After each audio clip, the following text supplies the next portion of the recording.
Bella, I gotta say, season 2 is absolutely incredible. But when you were coming back, you had to know, if you know anything about the second game, that Ellie has a lot more physical stuff to do in this one. It's sort of like she's the Joel, I guess. Yes. How did you approach that, and how far in advance did you sort of start preparing? That was the thing I was most excited for. Oh, really? Even during season 1, I'm like, I can't wait till I get to like fight people and do jiu-jitsu, was the like fighting style that Ellie had this season. And I trained for a couple of months before we actually started filming in jiu-jitsu and combat training and weapons training, and just like getting physically fit. For the endurance of it as well. We're shooting for 7 months in crazy conditions, like long days, long hours. So just getting fit to be able to like, I guess, perform at my peak was important, and I'm so glad I got the opportunity. Like you literally get like paid to be fit. It's so cool. You know, it's really funny. Jonathan Bailey said the same thing when I was asking about. He's like, you just get really fit, and then you can kind of do anything that you want to do. Yeah. What was your favorite thing that you got to do this season from the physical aspect? If you can tease it, I know you probably can't say exactly what it was. There was some stuff involving water that I really enjoyed. That's good. That's what you're getting.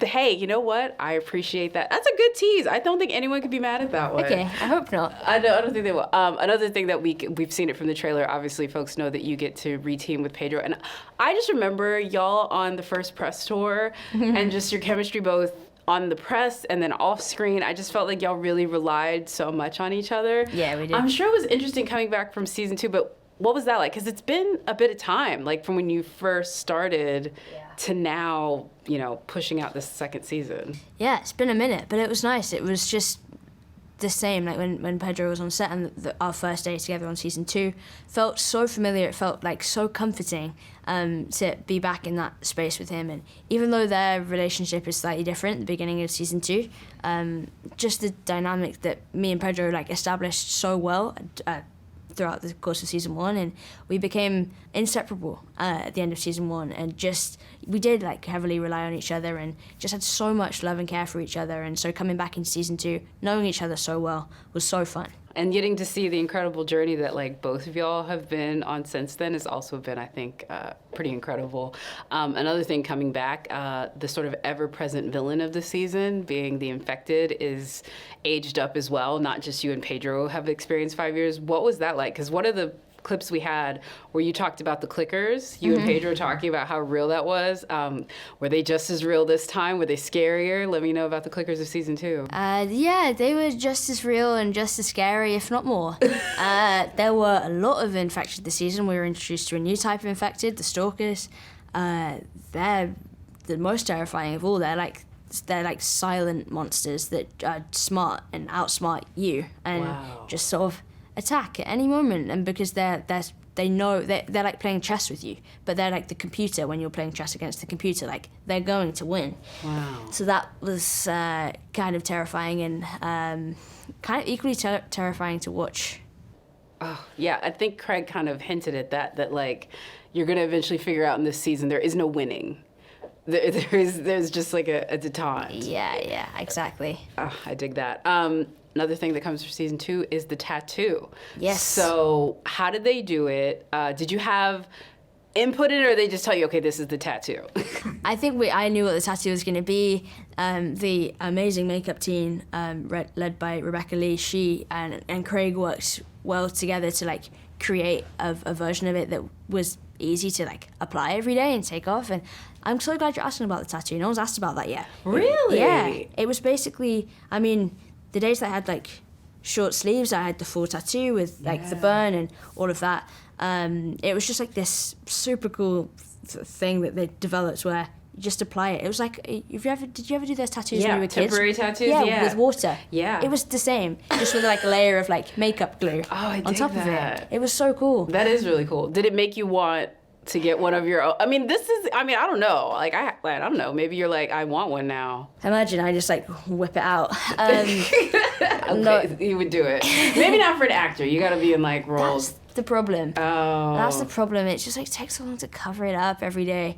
So no, I do not have any tattoos. But I would love to get one day, and maybe in like inconspicuous place, like on the bottom of my foot or something.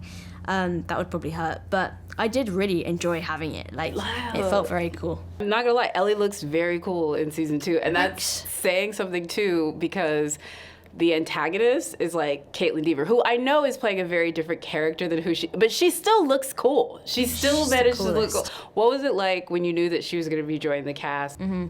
It was, I was so excited when I found out she was joining the cast. I thought it was the most genius piece of casting, because I know that she'd been in talks for Ellie, and had been fan cast as Ellie, and did the table read for Ellie like years ago, and it was when The Last of Us was going to be a film. And I was just so excited that she could be a part of the world as Abby. She's the perfect choice for it, and her performance in this season is like absolutely outstanding. I wasn't in the first episode, I wasn't in scenes with her, and so got to watch that performance for the first time, because I didn't get to see it on set, and just was so blown away by her. And the relationship with her and Ellie that might happen is contentious. That's a good adjective for that one. That is a good one. I feel like Craig kind of just littered this entire season between, it started with you, and now we're just bringing every young and incredibly talented actor that I would want to see on screen, because you also have Isabela. Definitely. Yeah, it was so special to get to do this season with Isabela. She's so like electric and so brilliant, and again, similarly how me and Pedro took care of each other in season 1, I feel like me and Isabela took care of each other in season 2. We were in a lot together, and she was also shooting another movie at the same time, and was like exhausted, and would be like flying in for a week and then like heading off again. So I was so happy to get to work with her and see her work, and for us to support each other on set through it all. We had so many laughs and so many silly moments, because you have to. Yeah, we had a really good time. I was so excited. It feels like almost an incomplete trilogy. Like, I know we would maybe have to get a game, but look, they made that Hunger Games movie, and then Susan Collins wrote a book, and now they're gonna have another movie. Do you think they could game? I don't know what's gonna happen. I think anything's possible. If they did, would you be down? Maybe. This is where we live. And what's that? The fence. What's inside? People. I have to ask you, I didn't know this. You were part of the Last of Us table read. Uh-huh. So tell me about your journey to Abby, because that was just the first one. That was like way back when. Years ago. Where you were going to be maybe Ellie, and now you're playing Abby. So yeah, talk about your journey and playing the game and everything else. Yeah, it was over 10 years ago that I played the first game and fell in love with it, and Neil Druckmann was wanting to make it into a movie, and I had a couple meetings with him, and he showed me around Naughty Dog, and I got to see how the video game was made. He gave me a lot of spoilers for the second game years before it even came out. Oh, and wow. Yeah, I literally got to see like early drawings of old Ellie for the second game. Very cool. And yeah, it was just like such a cool experience, and getting to know him and work with him work with him on Uncharted 4. He hired me for that after meeting with him for the Last of Us movie. And yes, there was a table read, but I was never like officially cast as Ellie. It was very much an in talks thing, and then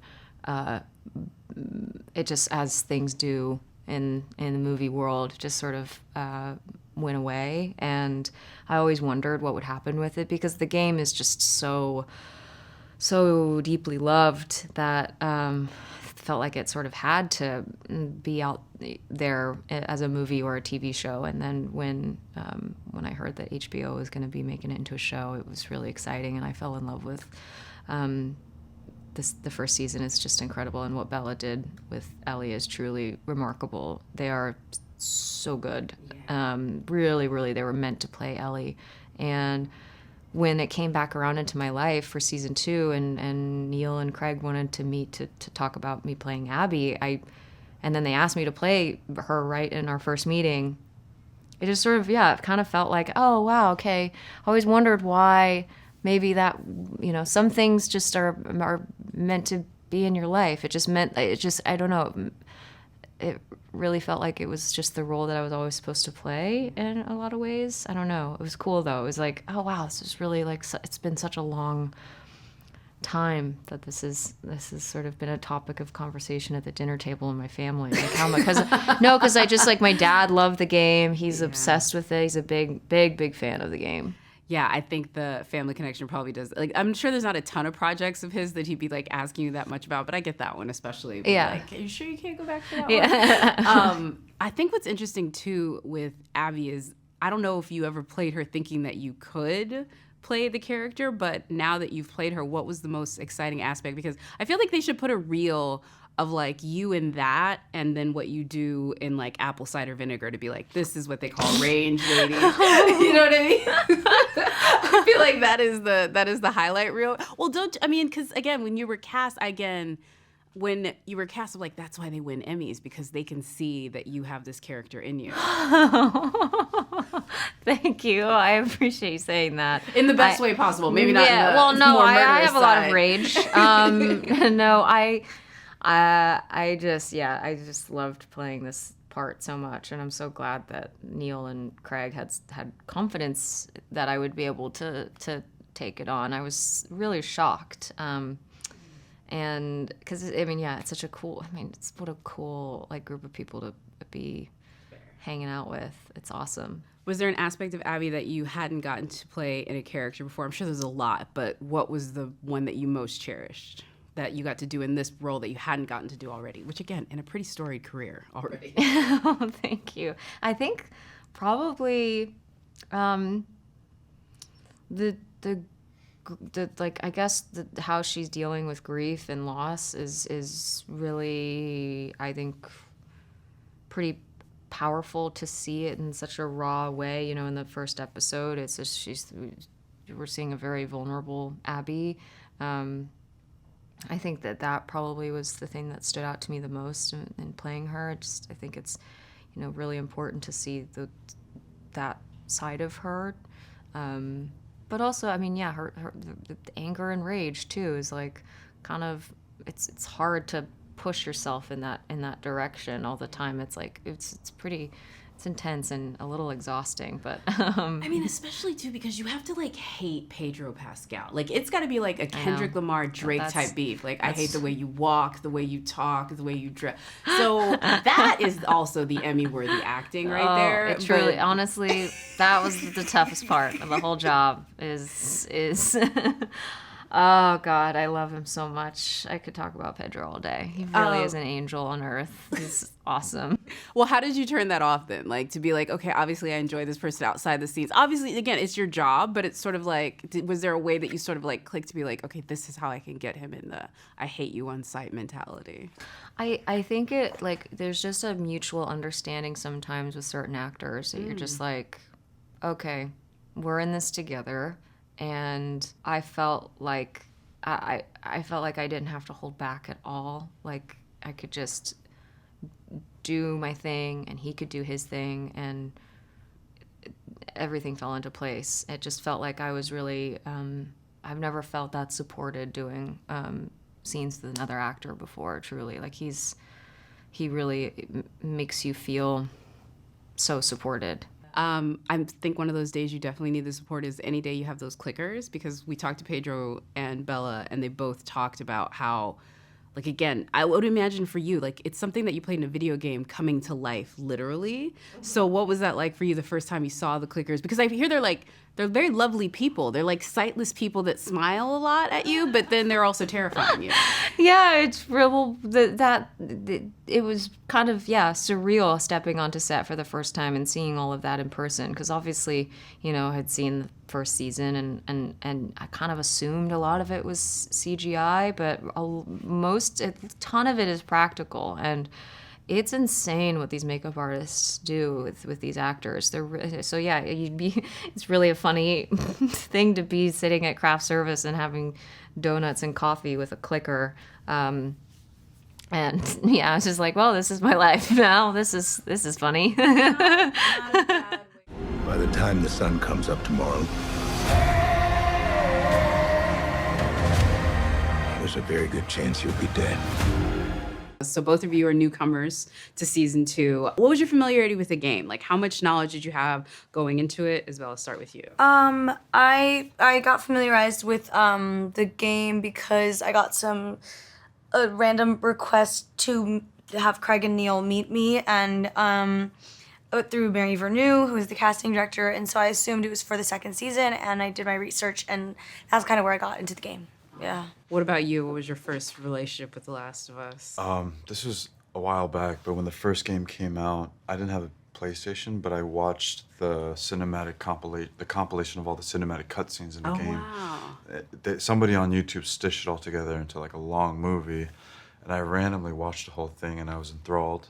And then I watched the first season, enthralled even further. And then the same situation happened.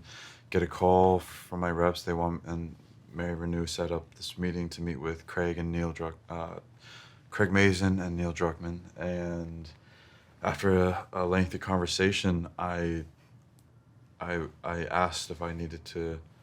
I was leaving. I was like, I'm so down to audition for this. It sounds cool. And Craig was like, don't worry about it. And I wasn't sure what that meant. And then a few days later, I get a call and I got the role. That's a nice way. He's like, oh, don't worry about it. That sounds very Craig. I know.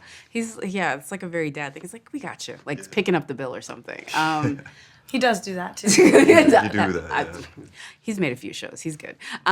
Let's talk a little bit about the Clickers too, because both of you had enough familiarity with them before you stepped on set to kind of know what you were expecting. But what was it like that first day, sort of experiencing that they weren't CGI, that these are real people, and that they look terrifying? I was starstruck. Yeah, I was so starstruck. I think what was even cooler, like the Stalkers, that was a really cool thing to see, the evolution. I think there's a lot of parallels between the game and the show, and they try to be really respectful of that. Yeah. I think the actors who play Clickers deserve a lot of kudos and credit because it's an exhaustingly, very physical performance. And I remember walking to the green room, getting ready for a scene, and they had a table full of Clickers that were lounging around waiting. They all seemed exhausted, and they're still in their Clicker get up, but they're all lounging around, and that was a cool thing to see. Yeah, especially the fact that they can't really see anything, so they're mostly like blind on the Yeah, whole show. they were all sitting, but just kind of like staring off into individual voids. That's gotta be kind of freaky, but an interesting day at craft service. Let's just say that. For sure. I just have to ask you. So, which is scarier, the xenomorph or the Clickers? I mean, I have to ask since you've had experience with both. I think a Clicker is like the first stage of the cordyceps takeover, so I have to go with the xenomorph is scarier. But if you're talking about like the evolution of the cordyceps taking over the brain, I would say maybe bloater. They're just like impenetrable, and they're really hard to defeat. That's actually a good point. Yeah, I didn't really think about it that way because I'm thinking about the more whatever ones. But that's a good point to make it.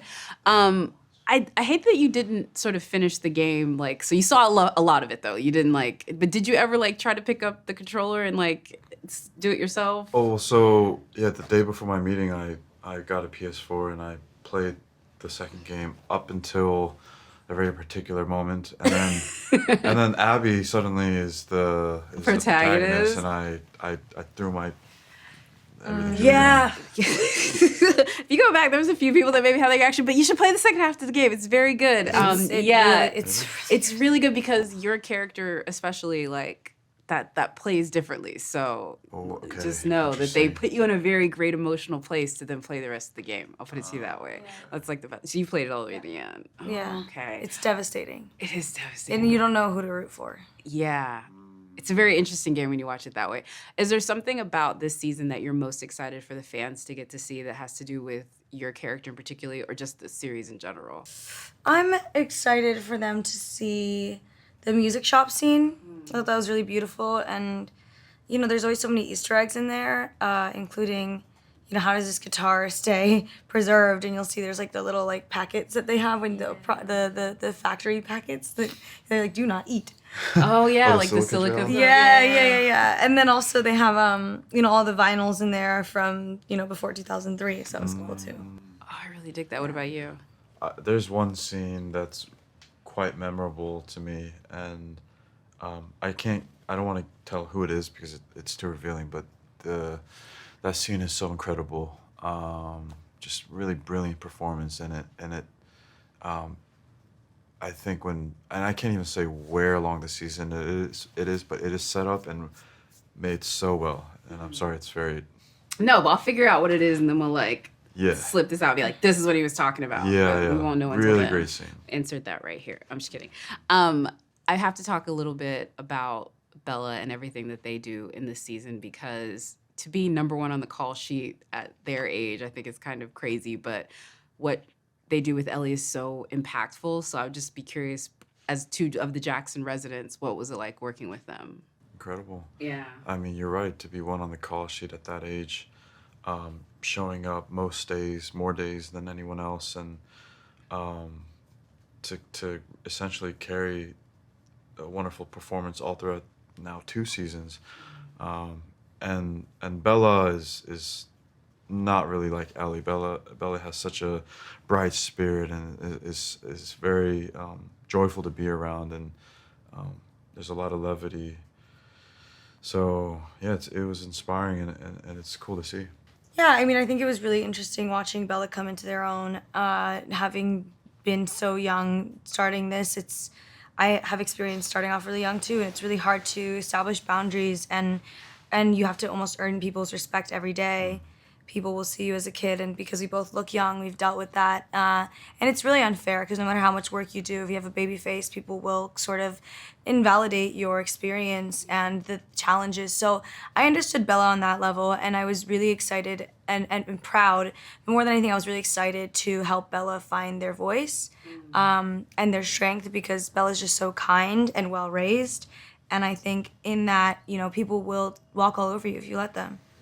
And I got to watch Bella evolve as a person as well as an actor throughout the season.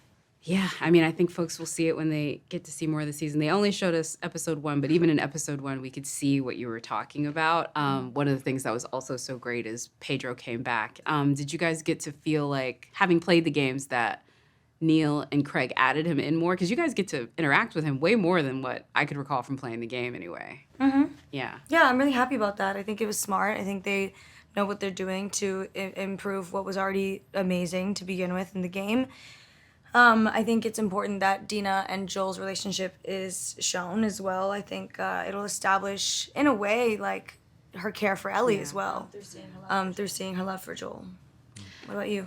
I think game adaptations are notoriously difficult to turn into a live-action series, and I think the way in which Craig and Neil incorporated or reincorporated characters or expanded upon their roles, I think it's definitely served the series really well.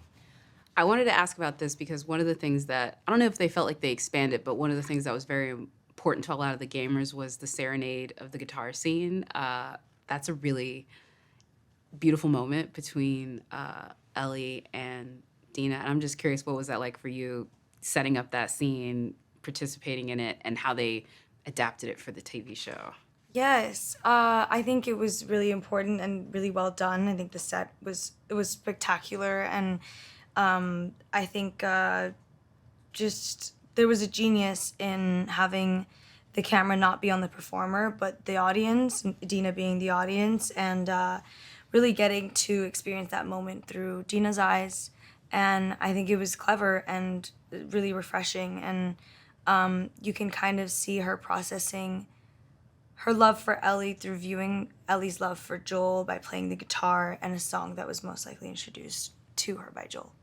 That's really great. And then obviously The Last of Us has some pretty epic fans, and like season 1, there was a lot of folks that were pointing out, like, for example, episode 3, where it's like, this feels so different than something that was in the game. Do you have one of those moments where it's different from the game that you're most excited for folks to see? Again, not the adaptation thing. This is something that they added in there, either for your character or just the world in general. There's so much, honestly. I can't even pinpoint one in particular. There's so much. Yeah. They definitely knew how to keep the diehard fans satisfied with this. Is there anything that you got to add an extra, like, backstory or anything for Jesse that... I think there's some context Okay. that kind of reveals why his state of mind is the way it is, where he's coming from. But I will say a lot of Jesse's character is based around his relationship with Ellie, and it's a nice juxtaposition because they're both faced with certain choices they have to make later in the season that have consequences.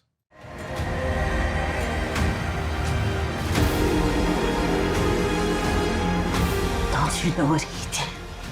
I love how they expanded both of your characters, not just from what you did in season 1, but from what happened in the game. When did you first find out that that's what they were going to do, and how did you approach it? In regards to Benjamin? Yeah. No, that, we knew it was going to happen from season 1 because we were able to restructure the story in a way where that is introduced at an earlier point. So in the games, Maria's with child in the second game, but in the story, we established that last season. So to be able to see the full physical realization of our love there, and to have that be our to solidify our reason for living and our reason for surviving, to further incentivize us and further inspire us to protect and to serve our community is really, really, really impactful, and it's it's not hard to love Ezra, who plays Benjamin. Yeah. So it's kind of amazing. They do cute kids in the show pretty well, which is the tragic part, to say that. To say the least. Except for maybe that little clicker kid with the Blues Clues shirt from the first season. Fair. Still really cute. She was fierce, though. She was so fierce. Still somehow adorable. But what about you? Yeah, knowing that was going to be, a different way that they were doing Maria, and that your family was going to literally be a family this time around. I think it was great, because I think we got to see Maria, who's a strong woman, soften up in a way that she had forgotten that she could do. I mean, losing her a son before, I think she had tucked that away somewhere in a dark place and never wanted to probably talk about it again. And then here's this gift of Benji. And I think it brought us closer together, Maria and Tommy closer together. And like I said, it shows a side of Maria that we didn't get to see first season. So I think it's nice to see a woman that strong be vulnerable as well. I think there's a little glimpse of it in the first season, as you said earlier about how you feel this kinship with Ellie. Yeah. And this pride, the same kind of pride that I feel. I think that because while you didn't talk about it much, you definitely opened up to her about it when she asked about the vigil that we keep for her child and my niece. Mm-hmm. And so I think there's something to that, to the youth inspiring us. And I think that segues into how we felt about all the young cast when they came in, and including Ezra, but also our very talented and experienced young cast from Kaitlyn and Izzy and Young and on down. Danny, Ariella, Spencer, Nora, or Tati, they're all phenomenal. So I do have to ask this too with both of your characters, is that because we have the time jump, but also because of the way the characters are at the point that we meet them in season 2, I feel you get a lot more to do with both Pedro and Bella than what you would have done if they would have adapted a little bit more faithfully to the game in season 2. So you really spend a lot more time in Jackson, in the community. What was your favorite part of that? Because you really see not just the community thriving at the beginning, but you also see that the threats have increased as well. Rutina? Yeah, I think it's kind of great to see Joel and Maria working so closely together to sort of navigate these numbers that are coming in, these refugees, people who are fleeing infected, and sort of they're figuring out together what they're going to do and how they're going to make it work.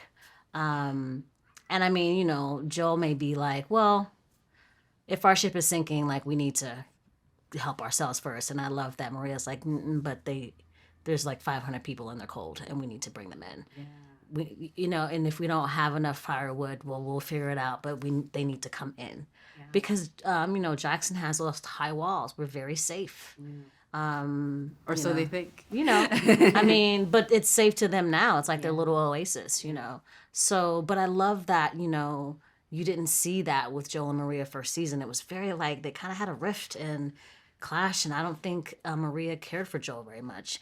And now she looks to him as family. Yeah. For sure. Yeah, I think there's she maybe heard stories of what Joel was, but then she got to experience him as a person. The other thing they do in season 2 is all of you are aged up, but Joel really shows it as the older brother a lot more. I think, yeah. Thank you. Look at you, you're like, tell him he's the older brother. But no, they put a few extra wrinkles if you were great. Was that satisfying for you to see him aged up a little bit? Just a little bit? Because I was aged up too, but my hair is so dark that it's hard for them to get the kind of the silver streaks going and everything else. So I just Craig just threw his hands up at some point. It's like, it's hard to make you look old, so we're just gonna kind of do it. I was like, all right, thanks, man. Kind to do it. So I'm trying to stay cute out here. Yeah, but no, it's he's been through quite a bit, and having a teenage daughter and experiencing the things that he was not able to experience with Sarah is certainly taking its toll. Season 1 had such a great fan reaction. I'm sure you both got to kind of see and experience how people just cute. Like the scene with you and Pedro where he calls out to you, that's a whole meme online now where it's like my best friend who lives across the country and we see each other the one time we meet up every year. It's like, it's a lot. But all of my friends who have 4-year-olds now, when I finally see them at poker night, time after time. Yes, exactly. I get sent probably 2 or 3 of those a day. I dig it. That's indelible. That's part of the culture. Is there something in season 2 that you're really looking forward to folks seeing that is coming, either for your characters or just for the series in general? Rutina, I'll start with you. I think I'm just looking forward to people seeing the story unfold, both gamers alike and both viewers who are who haven't played the game. I just think there's gonna be a little bit of everything for everybody. Okay. It's gonna be a lot of things. Look at you trying not to get in trouble. But I forget your experience. I'm like, I didn't give away any True Blood spoilers. Am I gonna give any? I don't do it. I don't do it. No, I like my job. I don't do it. So I think it's gonna be kind of cool. Because I always love how the gamers react because they've played the game, so they're seeing oh my god, that scene looks exactly like the game. So I just think that's fascinating.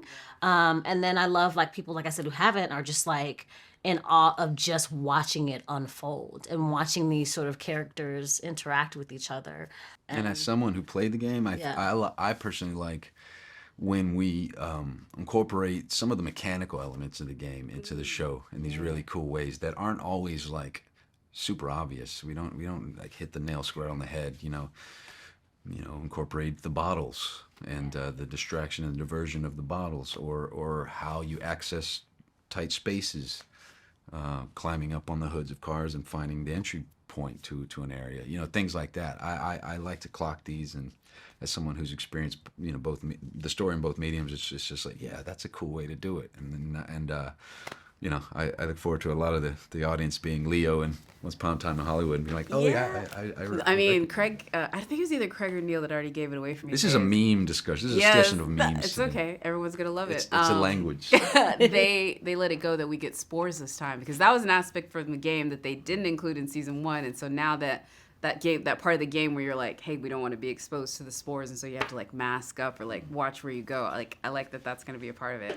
All right, so this last one I think is interesting because y'all's characters actually did find love in a hopeless place, just like the Rihanna song. It's really like that. Yeah. You don't have clearance for that, sorry. Yeah, I know, we're going to get demonetized.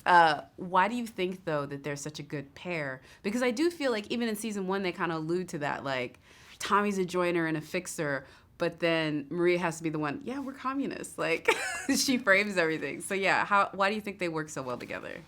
I think we talked about it a few times, how it's a great balance. It's a balance between somebody who has a lot of structures. She's an attorney and has the law of the land, the more regimented type nature, and then Tommy's a little bit more kind of freewheeling about it. And I think that we both relate to that, but I think where we started our relationship, and I've said it a number of times, where we are so alike, I think, as Rutina and Gabriel, and we just start from there, and then we start kind of moving out towards our characters, and then creates that balance. but yeah, no, it's a pleasure and a privilege to work with Rutina, and I love this guy. Yeah, I love you too, and the love I think shows, and I'm excited for them to see us and how we deal with the events of the second season. What's outside?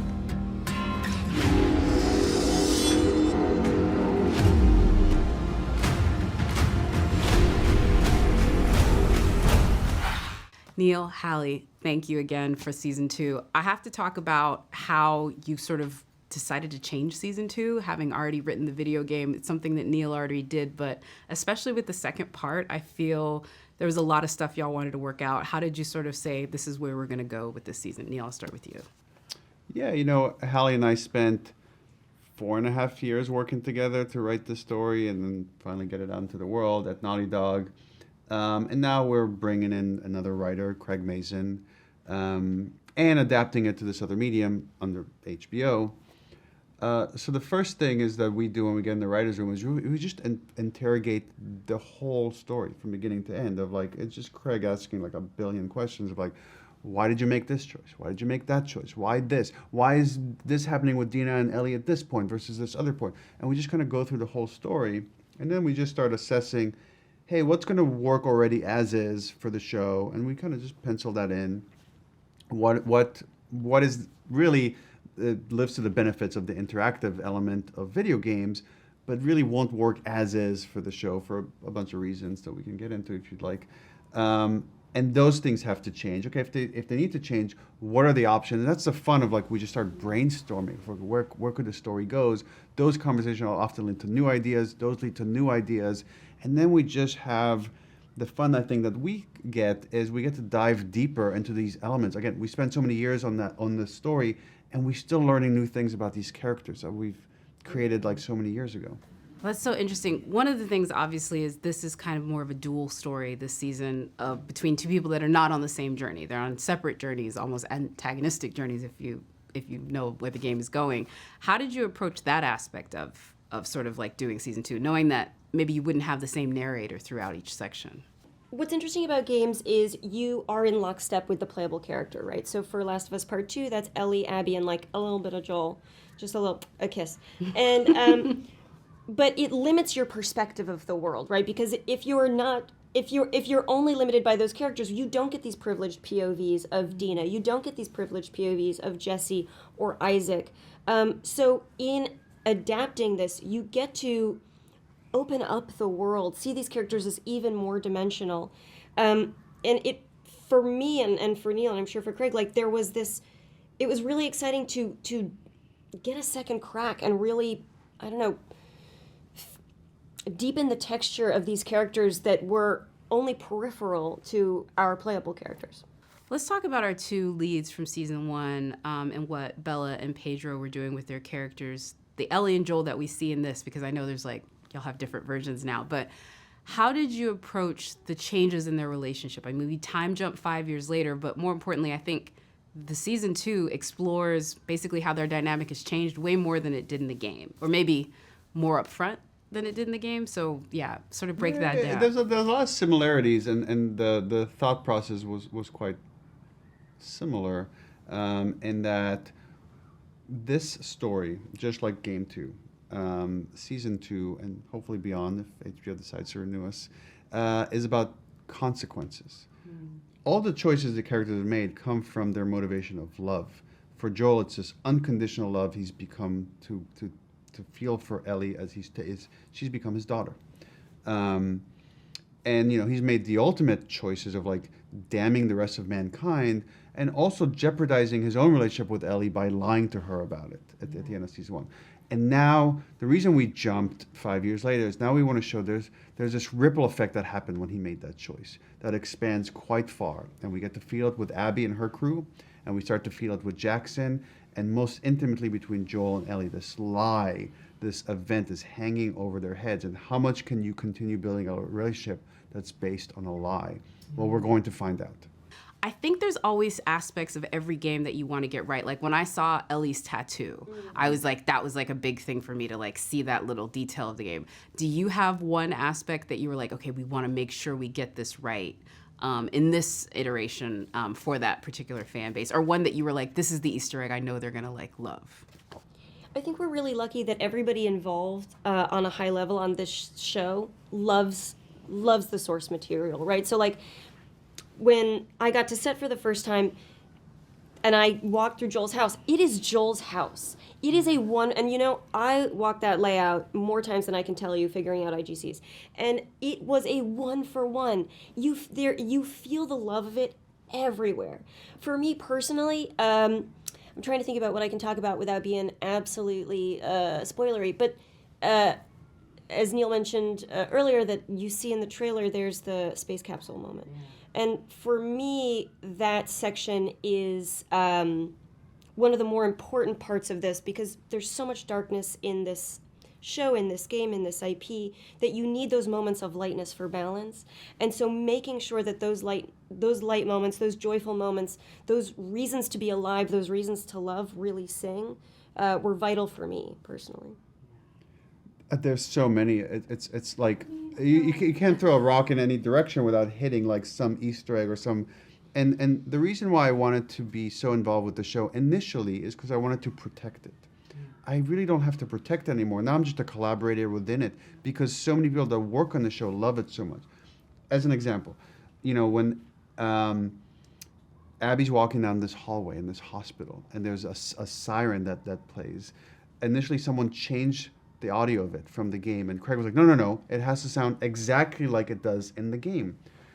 There is a song that plays at the end of episode 2 that I don't even know if I would have thought of it, but it's such a deep cut to people that are familiar with The Last of Us, and it means so much to fans.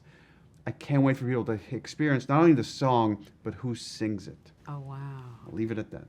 Ooh, see, because this is the other thing. They only gave us episode 1, so he's like teasing me right now. It's so not fair.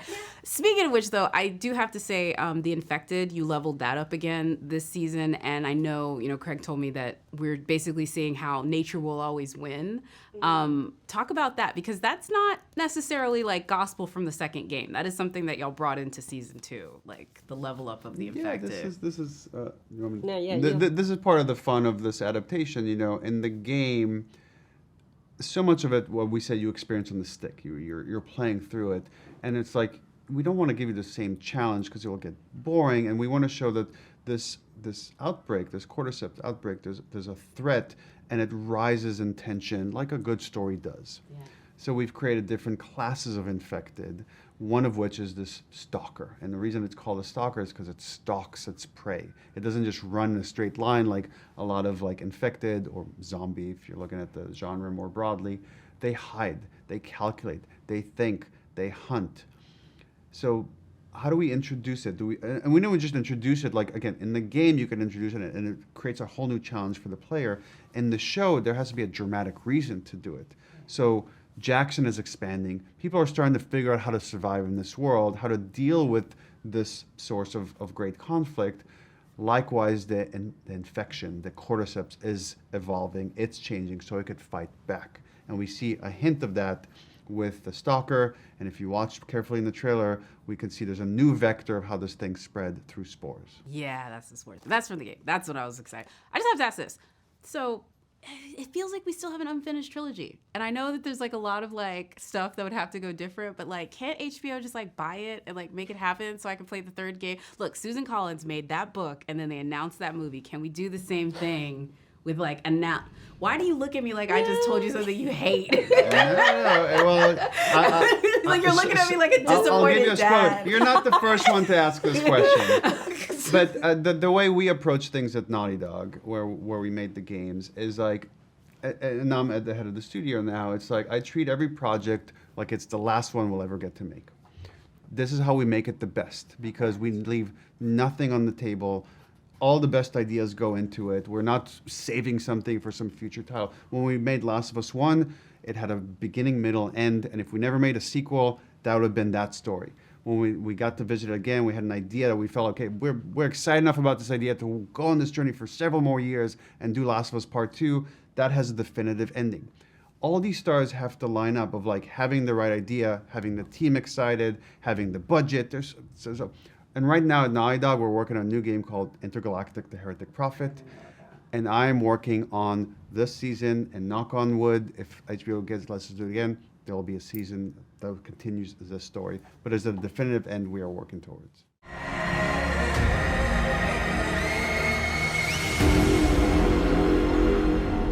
Okay, so I feel after the success of the first season, it's kind of a blessing and a curse because now there's these huge expectations, something that Neil also dealt with the game. So how did that affect how you approach season 2, and what did you kind of go back to when things were getting too crazy, maybe with the expectations? It is a blessing. It's a blessing and a blessing. Listen, the curse part, it's true. You do feel like, oh man, everyone's watching, we better not screw up. But it's way better to have everyone watching than no one watching, because I've been there before. Isn't it fun?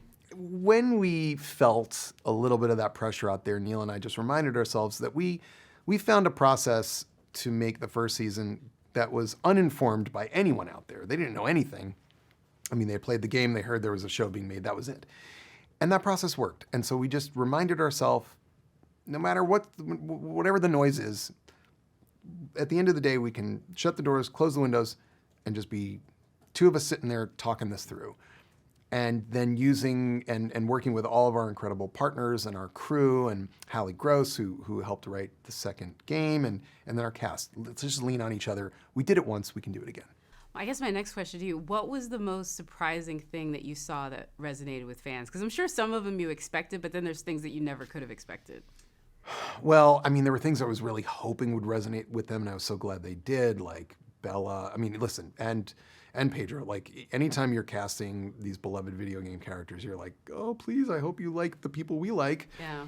But I think we were all, in a beautiful way, kind of like just gratified by the way the third episode connected with people, with Nick Offerman and Murray Bartlett and that story, because that wasn't in the game, and it was kind of a crazy time to hit the brakes on a new television series. Yeah. And just tell a different story. And it really, I don't know, we were just that's when we knew, like, okay, I think people are leaning in on this. Can I tell you my headcanon about that? Sure. I have a theory that y'all put a cut scene in the show, just like there's cut scenes in the games. Just like, so we were like with the two characters the whole time. Oh. And then in that time, we're almost like a passive character and we're just watching the story. And so I always felt like it was a planned cut scene. And so you made folks watching the show feel like they were playing the game. Where were you when I was doing interviews last time? I could have used that answer. That's great. That was my theory. That's probably what we were doing. I just didn't realize it. See, that's the genius of like how great for what you guys do. No, I think that's a genius of you.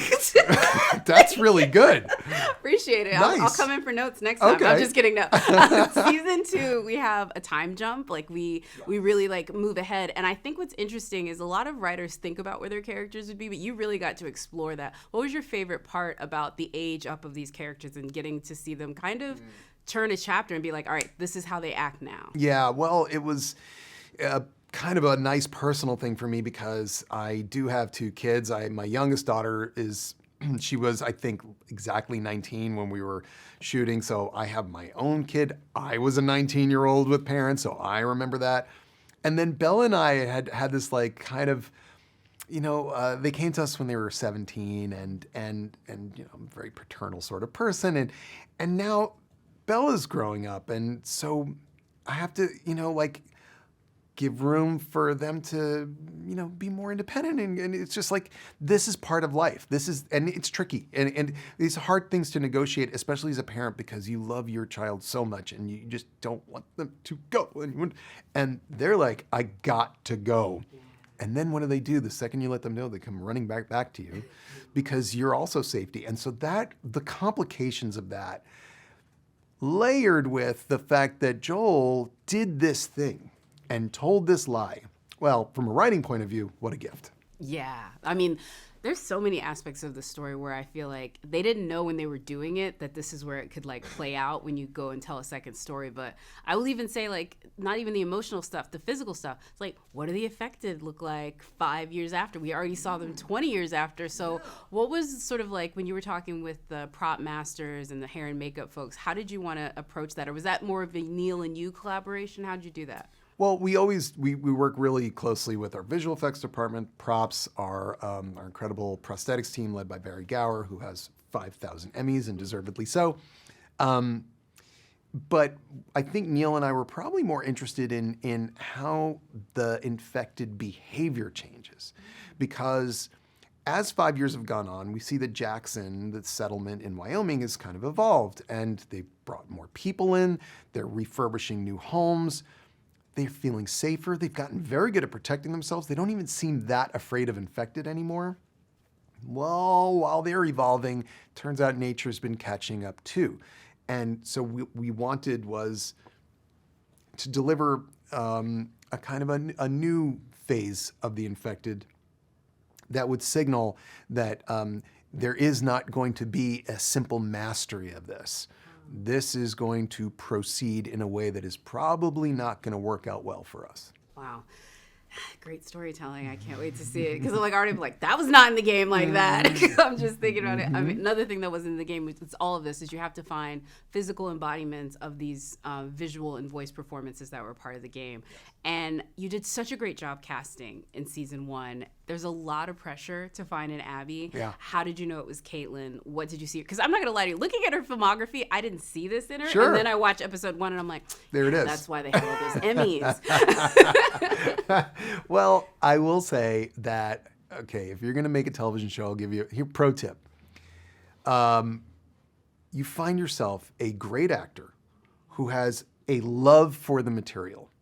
You're already at least 70% of the way there. They may not, there's still 30% that you got to look at and think about in terms of physicality, but really more like, I know, the intangibles, like what's behind their eyes, and do we feel that they could go through the movements that this character is going to need to go through? But talent and then passion, because when people understand the material and they're connected to it heart to heart, it just works. It's hard to describe. It just does. And for me and for Neil, we do, honestly, we take a little bit of a leap of faith here. But we do feel like whatever we're doing with our leaps, it's working. Because Isabela Merced and young Mazino and Kaitlyn Dever, these people that we're bringing in now are just lighting up and fitting in seamlessly and just making things better. It's been great. And the proof is kind of in the pudding, because I don't think, had Isabela done Alien when you guys cast? No. And then Kaitlyn, like this apple cider vinegar, they've all just continued to level up since they even filmed with you. Who's the one that you were most sort of like, I didn't see this, but I found it with the casting? Who was the most surprising casting even for y'all? Well, I will say that we had very high hopes for Isabela Merced. But you never know, because I know, like, okay, if I put Isabel in a scene and she's Dina, she's going to be great. I can tell. But what will it be like with Bella? How will that chemistry happen? Chemistry is the weirdest thing. And the very first day, very first episode, it's the two of them together in a room talking, and I went, take one. Wow. We're good. Wow. And watching that happen over the course, as that grows over the course of the season, that's the thing I'm most excited for people to watch, because it's astonishing. I mean, there'll be reactions to it. I kind of can't wait, because if season 2 plays anything like season 1, did you watch the TikToks, by the way, and all of the like fan reactions to like everything that happened? Did you see a lot of those? My daughter shows me quite a few TikToks. I would say. Did you have a favorite one? And then I'm gonna wrap. I mean, they're all kind of incredible. I try and not like get too good down the rabbit hole with that stuff, because, I just don't like. It's so important. It's like, it's the weirdest thing. You want to just preserve the you that made the things that make people have the reactions. I do love trailer reactions. I will say, like, that's kind of my crack. I love trailer reactions. And you had some good ones on this one. We had some good ones, yeah. All right. It's Well, I fun. can't wait for folks to watch. Thank you again. Thank you so much.